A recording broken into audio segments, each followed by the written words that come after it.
إن الحمد لله نحمده ونستعينه ونستغفره ونؤمن به ونتوكل عليه ونعوذ بالله من شرور أنفسنا ومن سيئات أعمالنا من يهده الله فلا مضل له ومن يضلل فلا هادي له وأشهد أن لا إله إلا الله وحده لا شريك له وأشهد أن محمدا عبده ورسوله أما بعد فإن خير الكلام كلام الله وخير الهدي هدي محمد صلى الله عليه وسلم وشر الأمور محدثاتها وكل محدثة بدعة وكل بدعة ضلالة وكل ضلالة في النار. فأعوذ بالله السميع العليم من الشيطان الرجيم. بسم الله الرحمن الرحيم. يا أيها الذين آمنوا أطيعوا الله وأطيعوا الرسول وأولي الأمر منكم فإن تنازعتم في شيء فردوه إلى الله والرسول. وقال النبي صلى الله عليه وسلم من عمل عملا ليس عليه أمرنا فهو رد أو مردود عليه او كما قال علیہ الصلوۃ والسلام. تمام تعریفیں اللہ رب العزت کے لیے ہیں جو ہم سب کا خالق ہے، رازق ہے، مالک ہے، پالنہار ہے، جو ہادی اور رہبر ہے، خالق ارض و سما. درود و سلام نازل ہوں ہمارے نبی محمد عربی صلی اللہ علیہ وسلم کی شخصیت پر، جن کی زندگی، جن کا اخلاق، جن کا کردار، جن کا رہن سہن، جن کا طور طریقہ ہم سب کے لیے اسوہ ہے، نمونہ ہے، قابل اقتداء ہے. میرے بھائیوں، اللہ تبارک و تعالی نے شریعت کے معاملے میں، دین کے معاملے میں مسلمانوں کو، اہل ایمان کو اللہ کے نبی کے طور طریقے کا پابند بنایا اور ہر اس طریقے کو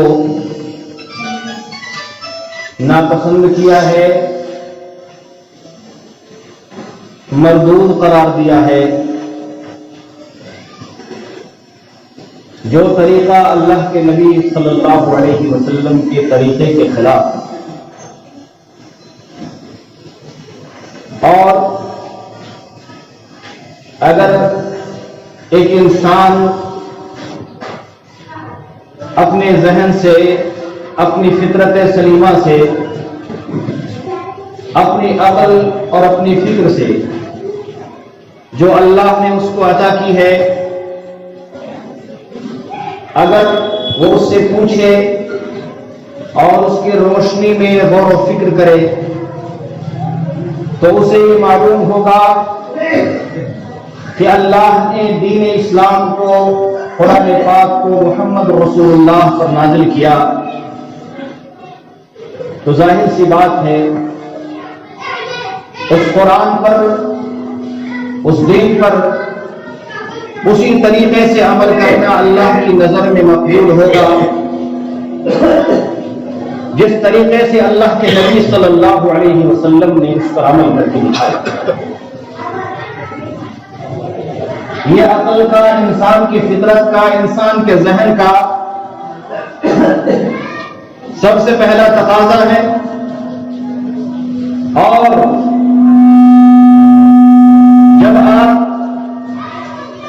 قرآن اور سنت کے دلائل پر غور کیجیے گا تو ان سے بھی یہی بات سمجھ میں آتی ہے کہ اللہ کے نبی صلی اللہ علیہ وسلم کے راستے سے اگر کوئی شخص ہٹ کر دن و رات عبادت کرتا ہے تو اللہ تبارک و تعالیٰ اس کی عبادت کو قبول نہیں فرماتا. اللہ کی نظر میں اس کا کوئی مقام اور کوئی مرتبہ نہیں. اس لیے اللہ کے نبی صلی اللہ علیہ وسلم نے فرمایا من عمل عملا لیس علیہ امرنا فہو رد. کوئی شخص اگر کوئی عمل کرے, من عمل عملا, جس نے کوئی کام کیا جس کا تعلق دین سے تھا, جس کا تعلق شریعت سے تھا, جس نے دین کے طور پر دین کے اعتبار سے کوئی کام کیا, لیس علیہ امرنا, جس کام پر ہمارے امر سے, ہماری سنت سے, ہمارے طریقے سے کوئی دلیل نہیں, لیس علیہ امرنا, جو ہمارا طریقہ نہیں, ہماری سنت نہیں, جس پر ہماری مہر نہیں, فہو رد, تو مردود ہو جاتا ہے, وہ رد کر دیا جاتا ہے, وہ ٹھکرا دیا جاتا ہے, وہ مردود ہوتا ہے. اسی طریقے سے اللہ کے نبی صلی اللہ علیہ وسلم کی اس مضمون سے متعلق بہت ساری روایت اللہ کے نبی نے فرمایا خطبہ جمعہ کے اندر یا خطبے کے اندر, خطبۃ الحاجہ کے اندر اللہ کے نبی صلی اللہ علیہ وسلم فرمایا کرتے تھے کل محدثۃ بدعہ, ہر وہ کام جو دین میں نیا ایجاد کیا جائے, جس کی کوئی دلیل نہ ہو, قرآن اور سنت میں جس کا کوئی تذکرہ نہ ہو, محمد رسول اللہ سے جو ثابت نہ ہو, لوگ اس کو دین بنا کر پیش کر دیں اور اللہ کی رضا کے لیے, اللہ کی خوشنودی کے لیے وہ کام کریں. کل محدثۃ بدعہ, تو ہر نیا کام بدعت ہوتا ہے. وہ کل بدعت ضلالہ, اور اللہ کے نبی نے فرمایا یہ سمجھنے والوں کہ بدعت میں سے کچھ بدعتیں اچھی بھی ہوتی ہیں, کچھ بدعتیں خراب ہوتی ہیں, اپنی اس غلط فہمی کو دور کر لو. اللہ کے نبی فرماتے ہیں کل بدعت ضلالہ, بدعت میں کوئی خیر نہیں ہوتا, ہر بدعت گمراہی ہوتی, ہر بدعت گمراہی ہوتی ہے. وَكُلُّ ضَلَالَةٍ فِي النَّارِ, اور ہر گمراہی انسان کو جہنم میں لے جاتی ہے. میرے بھائیوں, اس تمہید کا مقصد جو ہے وہ یہ ہے کہ ہم جس مہینے سے گزر رہے ہیں یہ مہینہ نہایت عظیم مہینہ, یہ مہینہ شعبان کا مہینہ کہلاتا ہے. یہ دو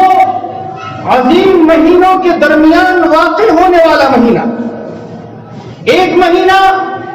جو اس سے پہلے گزرا جو ہجری سن کا 7واں مہینہ جو ماہ رجب کہلاتا ہے. ماہ رجب محرم مہینہ ہے جو اس شعبان سے پہلے ہم نے گزارا. شعبان سے پہلے کا مہینہ حرمت والا مہینہ ہے, عبادت والا مہینہ ہے, احترام والا مہینہ ہے, مبارک مہینہ ہے. اللہ کے نبی صلی اللہ علیہ وسلم نے اس مہینے کی فضیلت بیان کی ہے. قرآن مقدس میں اس مہینے کا ذکر ہے. ان عدت الشہور عند اللہ 12 شہرا فی کتاب اللہ یوم خلق السماوات والارض منها 4 حرم. 12 مہینوں میں جو اللہ نے اس کائنات کی تخلیق سے ہی جو جس 12 مہینوں میں ان ایام کو بانٹ دیا, ان 12 مہینوں میں سے 4 مہینے محرم ہیں. اللہ نے ان محرم مہینوں کا ذکر قرآن مقدس میں فرمایا. ان محرم مہینوں میں سے ایک مہینہ ماہ رجب تھا جو ہم نے شعبان سے پہلے گزار دی, اور اس کے بعد شعبان کے بعد جو آنے والا مہینہ ہے وہ مہینہ عبادتوں کا مہینہ ہے. وہ ان 12 مہینوں میں سب سے افضل مہینہ ہے، ان 12 مہینوں کا 17واں مہینہ ہے جس کو ہم ماہ رمضان کہتے ہیں، جو عبادتوں کا مہینہ ہے، جو قرآن کے نزول کا مہینہ ہے، جو اس عشرے کا مہینہ ہے جس عشرے میں لیلۃ القدر ہے، جس لیلۃ القدر میں اللہ نے قرآن کو نازل فرمایا، جو مہینہ اعتکاف کا مہینہ ہے، جو مہینہ تہجد اور قیام اللیل کا مہینہ ہے، جو مہینہ تراویح کا مہینہ ہے، جو مہینہ قرآن کے نزول کا مہینہ ہے، جس مہینے کے اندر ایک رات ایسی رات ہے جو 1000 مہینوں کی عبادتوں سے۔ میرے بھائیوں، یہ جو ابھی کا جو مہینہ ہے ماہ شعبان، یہ مہینہ ان 2 مہینوں کے درمیان والا مہینہ ہے، ماہ رمضان کے درمیان اور ماہ رجب کے درمیان کا یہ مہینہ۔ یہ مہینہ رمضان کے لیے بطور تمہید کے طور پر ہوتا ہے۔ اس مہینے کے اندر ایک انسان اپنے مزاج کو بناتا ہے روزہ رکھنے کے لیے، رمضان کے لیے تیاری کرتا ہے، اپنے مزاج کو تیار کرتا ہے۔ اللہ کے نبی صلی اللہ علیہ وسلم اس مہینے کے اندر کثرت سے روزہ رکھا کرتے ہیں۔ ایک روایت میں آتا ہے کہ اللہ کے نبی رمضان کے علاوہ شعبان کو چھوڑ کر کسی اور مہینے کو مکمل روزے نہیں رکھتے تھے۔ اللہ کے نبی صلی اللہ علیہ وسلم گویا کہ رمضان کے علاوہ جو دوسرے مہینے ہیں ان مہینوں میں شعبان کا مکمل روزہ رکھتے۔ اور ایک اور روایت میں اللہ کے نبی صلی اللہ علیہ وسلم کے تعلق سے آتا ہے، اما عائشہ کی روایت ہے کہ جس قدر اللہ کے نبی اس شعبان کے مہینے میں کثرت سے نفلی روزے رکھتے، کثرت سے، اس قدر دوسرے مہینوں میں نفلی روزے نہیں رکھا کرتے۔ یہ اللہ کے نبی صلی اللہ علیہ وسلم کی صفت تھی۔ صحابہ کرام بھی اس مہینے کے اندر کثرت سے روزے رکھا کرتے تھے، لیکن اللہ کے نبی نے صحابہ کرام کو منع فرمایا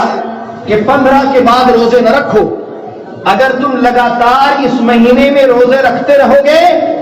تمہاری طاقت، تمہاری توانائی کمزور پڑ جائے گی، اور رمضان کے مہینے میں تم صحیح سے روزے نہیں رکھ سکو گے، صحیح سے عبادت نہیں کر سکو گے۔ تم اپنے آپ کو تیار کرو، اس مہینے میں کثرت سے روزے رکھو، قرآن کی تلاوت کرو، لیکن اس قدر نہیں کہ تم کمزور پڑ جاؤ اور رمضان کے مہینے کا جو حق ہے وہ تم سے ادا ہے۔ اس لیے اللہ کے نبی نے 15 کے بعد روزے رکھنے سے منع فرمایا، اس سے پہلے آپ رکھ سکتے ہیں۔ اور اسی طریقے سے اس مہینے کے اندر آپ جانتے ہیں اس مہینے کے اندر اللہ کے نبی کثرت سے روزے رکھتے تھے، آخر اس کی وجہ کیا تھی؟ بعض علماء کرام نے لکھا ہے، امام ابن القیم رحمہ اللہ نے، انہوں نے اس بات کو ذکر کیا ہے، جیسا کہ ہر فرض عبادت سے پہلے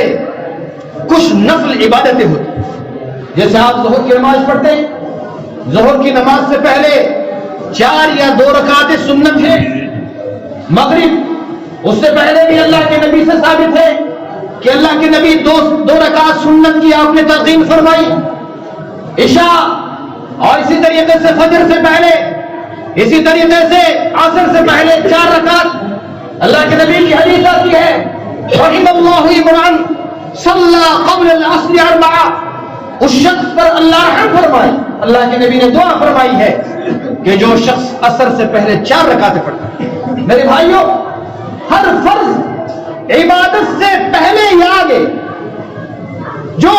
نفل عبادتیں ہوتی، اسی طریقے سے ابن القیم رحمہ اللہ فرماتے ہیں کہ رمضان المبارک سے پہلے شعبان کے مہینے میں اللہ کے نبی کثرت سے اس لیے روزہ رکھا کرتے تھے کیونکہ اس کے بعد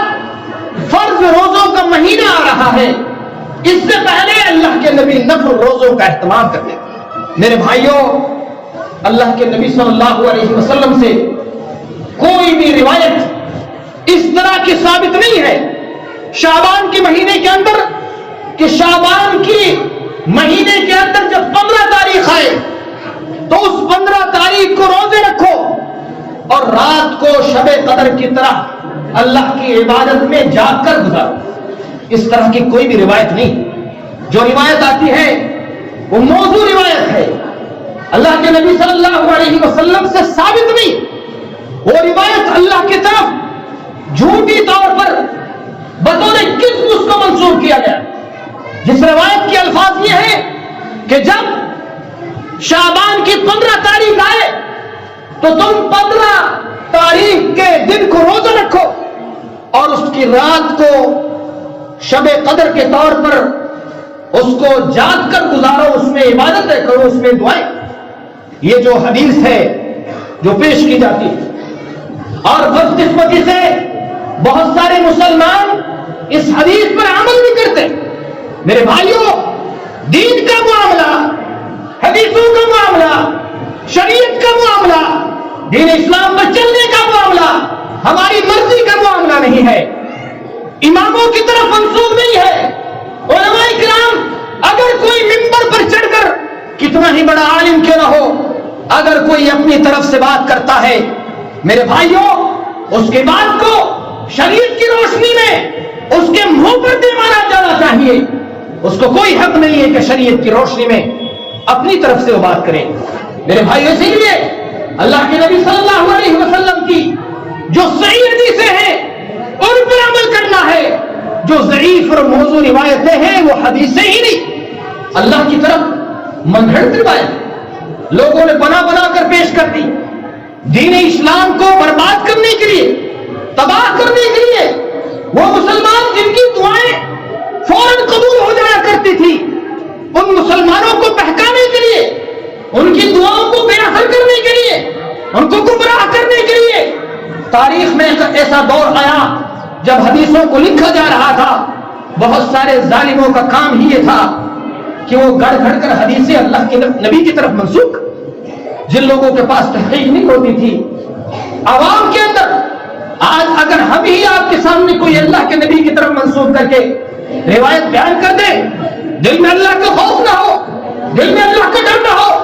مقصد آپ کے ایمان کو ضائع کرنا، برباد کرنا ہو، آپ عوام ہیں، آپ کو اتنا علم نہیں ہے، آپ کتابوں کے درمیان اندر تحقیق نہیں کر سکتے، وہ حدیث 2-4 دن کے اندر اس قدر عام ہو جائے گی کہ پھر اس حدیث کو رد کرنا مشکل ہو جائے۔ اسی طرح سے بہت ساری روایتیں عام ہو گئی، ان روایتوں میں سے ایک روایت وہ بھی ہے جس روایت کو لوگ شب برات یعنی شعبان کی 15ویں تاریخ یا 15ویں رات، اس رات کی فضیلت میں لوگ پیش کرتے کہ اس رات اللہ پاک سارے انسانوں کو معاف کر دیتا، اس رات ایسا ہوتا ہے ویسا ہوتا ہے، طرح طرح کی حدیثیں۔ میرے بھائیوں میں سے کوئی بھی روایت صحیح نہیں، لیکن ایک روایت ہے جس کو علامہ ناصر الدین البانی اور دوسرے محدثین نے حسن قرار دی۔ وہ روایت کیا ہے؟ وہ روایت اللہ کے نبی صلی اللہ علیہ وسلم فرماتے ہیں کہ اس شعبان کی 15ویں تاریخ کی رات جو ہے، اس رات کو اللہ کے یہاں پر بندوں کے اعمال پیش کیے جاتے ہیں، اللہ کے یہاں پر بندوں کے اعمال پیش کیے جاتے ہیں۔ یہ اللہ کے نبی صلی اللہ علیہ وسلم نے فرمایا۔ آپ جانتے ہیں جب حدیثوں میں آپ پڑھیے گا تو آپ کو معلوم ہوگا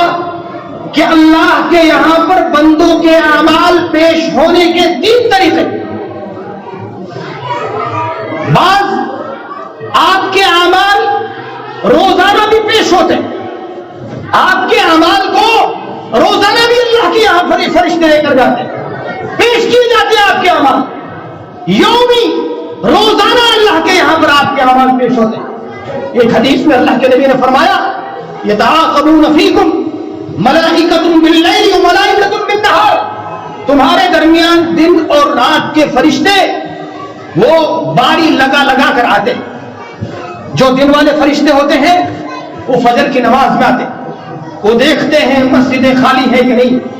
مسجدوں میں نمازی ہے کہ نہیں، وہ مسلمان جو اللہ کو پکارتا ہے وہ مسجدوں میں آتا ہے کہ نہیں، مسجدیں آباد ہے کہ نہیں، فجر کے وقت وہ حاضری کے لیے حاضر ہوتے۔ میرے بھائیوں، یہ حدیث، اس حدیث پر غور کرنا چاہیے اس پر عمل کرنا چاہیے. فجر کے وقت نمازوں میں حاضر نہیں ہوتے, خواب خرگوش میں پڑے رہتے ہو, بستروں پر مست و مگن ہوتے ہو, غیر مسلموں کی طرح جب سورج کی روشنی آپ کے جسم کو گرم کرتی ہے تب اٹھتے ہو, اور پھر اللہ سے مدد کی امیدیں بھی لگاتے ہو, اللہ سے دعاؤں کی قبولیت کی امیدیں بھی لگاتے ہو, اللہ سے اپنی پریشانیوں کے حل کی امیدیں بھی لگاتے ہو. یتعاقبون فیکم ملائکۃ باللیل والنہار, تمہاری حاضری فجر کی نماز میں ہوتی ہے, فجر کی اذان ہوتی ہے, نماز ہوتی ہے, فرشتے آتے ہیں, دیکھتے ہیں کہ کون کون لوگ جو ہے نماز میں حاضر. پھر میرے بھائیوں دن بھر وہ فرشتے آپ کے اعمال کا جائزہ لیتے رہتے ہیں. آپ اپنے اعمال کا جائزہ لو نہ لو, اللہ پاک آپ کے اعمال کا جائزہ لیتا ہے. فرشتے آپ کو دیکھتے ہیں, آپ کی ہر حرکت کو دیکھتے ہیں, آپ کے دل کے خیالات بھی اللہ پاک نوٹ فرماتے ہیں. یاد رکھیے, پھر اسی حدیث میں اللہ کے نبی نے فرمایا کہ پھر یہ فرشتے عصر میں چلے جاتے ہیں, اور عصر کے وقت رات والے فرشتے جو رات کی تنہائیوں میں کیے جانے والے گناہوں پر نظر رکھتے ہیں, جو آپ کی تنہائیوں پر نظر رکھتے ہیں, آپ کے بستروں پر کیا ہوتا ہے, آپ کے بند کمروں میں کیا ہوتا ہے, آپ کی کیا کیا پلاننگیں ہوتی ہیں, اور سارے حالات پر فرشتے نظر رکھتے ہیں. میرے بھائیوں, عصر کے وقت وہ فرشتے آتے ہیں اور پھر فجر تک رہتے ہیں. پھر جب وہ فرشتے اللہ کے پاس جاتے ہیں تو اللہ پاک پوچھتے ہیں, میرے بندوں کو بتاؤ, میرے فرشتوں, میرے بندوں کو کس حال میں پایا, میرے بندوں کو تم نے کس حال میں پایا. میرے بھائیوں, جو فجر میں جماعت کے ساتھ نماز نہیں پڑھتے, جو عصر میں حاضر نہیں ہوتے, جن کی زندگی اللہ کی یادوں سے غفلت میں گزرتی ہو, آخر فرشتے اس کے تعلق سے کیا رپورٹ دیتے.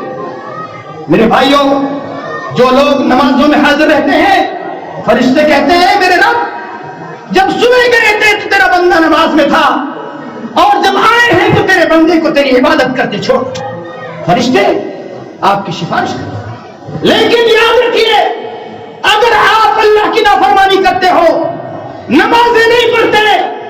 اور فجر, عصر, ظہر, مغرب, عشاء کسی نماز کی پرواہ نہیں کرتے, میرے بھائیوں, فرشتے لعنتیں کرتے ہیں, بددعائیں کرتے ہیں. ایسے ظالموں کے نام کو فرشتے پہچانتے ہیں, جانتے ہیں, فلاں بستی میں فلاں بدبخت رہتا ہے, بڑا مکار ہے, بڑا جھوٹا ہے, لوگوں کے مالوں کو ہڑپ کرنے والا, لوگوں کے دلوں کو کے درمیان دراڑیں ڈالنے والا, جھگڑے لگانے والا, اسی طریقے سے حرام مال کھانے. فرشتے جانتے ہیں آپ کے سارے اعمال کو نوٹ کر. تو میرا بتلانے کا مقصد یہ ہے, روزانہ آپ کے اعمال اللہ کے دربار میں پیش ہو. اعمال کے پیش ہونے کا ایک طریقہ یہ ہے. دوسرا طریقہ حدیثوں میں آتا ہے, اللہ کے نبی صلی اللہ علیہ وسلم کی صحیح حدیث ہے کہ اللہ کے یہاں پر آپ کے اعمال ہفتہ واری بھی پیش کی جاتے ہیں, روزانہ, پھر ہفتہ واری بھی پیش کی جاتے ہیں. کس دن پیش ہوتے ہیں؟ یوم الخمیس کو, جمعرات کے دن اور جمعہ کی رات, جمعرات کے دن اور جمعہ کی رات. اور دوسری روایت میں یوم الاثنین یعنی سوموار کے دن. اللہ کے نبی صلی اللہ علیہ وسلم, آپ دیکھیے, ہم اتنے بڑے بدعمل, زندگی پوری اسلام کے خلاف ہے, اسلام کا کوئی وزن دلوں میں نہیں, قرآن کا کوئی وزن دلوں میں نہیں, قرآن کی کوئی تلاوت نہیں, رمضان کا مہینہ آنے والا ہے, کوئی نفلی عبادت نہیں. میرے بھائیوں, ہم کیسے مسلمان؟ غور کرو, اللہ نے تمہیں مسلمان بنایا, اللہ کا شکر ادا کرو. اللہ نے تمہیں قرآن دیا, اللہ کا شکر ادا کرو. ان نعمتوں کو حاصل کرنے کے لیے لوگوں نے اپنی گردنیں کٹائی, لوگوں کے جان کے لالے پڑ گئے تھے جب لوگوں نے کلمہ شہادت پڑھا تھا. ایسے سماج, جس سماج کے اندر توحید کو جرم سمجھا جاتا ہو, اس سماج میں ذرا بلند آواز سے لا الہ الا اللہ پڑھ کے تو دیکھو, آپ کو معلوم ہوگا یہ کلمہ کتنا عظیم ہے. کتنا خطرناک ہے، اس راہ پر چلنا کتنا مشکل، اتنا آسان نہیں ہے جتنا آسان ہم خاندانی مسلمانوں نے سمجھ رکھا ہے۔ ہم خاندانی مسلمان، ہمارے باپ مسلمان، ہم بھی مسلمان ہو گئے۔ اس نعمت کو ہمارے پرکھوں نے، ان لوگوں نے جنہوں نے اسلام کو قبول کیا تھا، ان لوگوں نے کتنی مشقتوں سے حاصل کیا ہے، کتنی مشقتیں، کتنے خون بہے، کتنی عزتیں لٹی ہیں، کتنے گھر اجڑے ہیں اس اسلام کو آپ کے گھر تک پہنچنے تک۔ میرے بھائیوں، ہمیں اس کا اندازہ نہیں ہے، لیکن اس کا اندازہ کرنا چاہیے اور اللہ رب العزت کے سامنے دعائیں کرنی چاہیے، ہاتھ پھیلانے چاہیے، اللہ کی طرف رجوع کرنا چاہیے۔ یاد رکھیے، ہفتے کے اندر بھی آپ کے اعمال اللہ کے یہاں پر پیش ہوتے ہیں۔ یوم الاثنین کو، سوموار کے دن اور جمعرات کے دن اللہ کے یہاں پر آپ کے اعمال کو پیش کیا جاتا ہے۔ اسی لیے ہمارے نبی محمد رسول اللہ صلی اللہ علیہ وسلم ان دونوں دنوں کو روزے کی حالت میں گزارتے تھے۔ اللہ کے نبی سوموار کے دن روزہ رکھتے تھے، اللہ کے نبی جمعرات کے دن روزہ رکھتے تھے، اور آپ سے پوچھا جاتا آپ کیوں روزہ رکھتے ہیں، تو اللہ کے نبی فرماتے کہ میں اس لیے روزہ رکھتا ہوں کیونکہ اس دن اللہ کے یہاں پر ہمارے اعمال پیش ہو، اور میں اس بات کو پسند کرتا ہوں کہ جب میرا عمل اللہ کے سامنے پیش ہو تو فرشتے میرے تعلق سے یہ کہیں کہ اے اللہ، تیرا نبی روزے کی حالت میں ہے، آج کے دن تیرا نبی روزے سے۔ ہم نے دنیا میں بڑی عزتیں کمائی ہیں، کس نے بڑا گھر بنا لیا، کسی نے بڑی ڈگری حاصل کر لی، کسی نے گاؤں کی پنچایت میں ایک مقام حاصل کر لیا، کوئی ممبر بن گیا۔ دنیا میں ذرا سی حیثیت کیا ملی، سینہ اکڑ جاتا ہے، گردن ٹیڑھی ہو جاتی ہے، چاروں پہ ٹیبل آ جاتے ہیں، انسان کو عزت کا احساس پریشان ہے۔ میرے بھائیوں، ذرا غور کرو، آپ نے اللہ کے یہاں پر کیا عزت حاصل، آپ نے فرشتوں کی محفل میں کیا عزت حاصل۔ ہو سکتا ہے دنیا میں لوگ آپ کو سلام ٹھوکتے ہوں، سیلوٹ مارتے ہوں، لیکن فرشتے آپ کو کبھی ناموں سے یاد کریں۔ یہ کذاب ہے، یہ مکار ہے، یہ جھوٹا ہے، یہ بے نمازی ہے، یہ حیوانوں کی طرح صبح بستر پر پڑا رہتا ہے، اذان کی آواز آتی ہے لیکن کانوں پر جوئے تک نہیں رہتی۔ مسجد کے پاس گھر ہے لیکن مسجد آباد، مسجد کی کوئی پرواہ نہیں، اسلام کی کوئی پرواہ نہیں، قرآن گھر میں موجود ہے، قرآن کی کوئی تلاوت۔ میرے بھائیوں، آپ مسلمان ہو، آپ کی شناخت مسلمان کے طور پر، آپ چاہے داڑھی مڈا لو، چاہے ٹکلا کر لو، چاہے آپ سرخ یا زرد لباس پہن لو، چاہے آپ کچھ بھی کر لو، دنیا کی قوموں میں شریک ہونے کی کوشش کرو، ان کی اتباع کرو، روزے چھوڑ دو، نمازیں چھوڑ دو، لیکن جب مشکل وقت آئے گا تو لوگ آپ کو مسلمان کی حیثیت سے ٹریٹ کریں گے، لوگ آپ کو مسلمان سمجھ کے آپ سے معاملہ کریں گے۔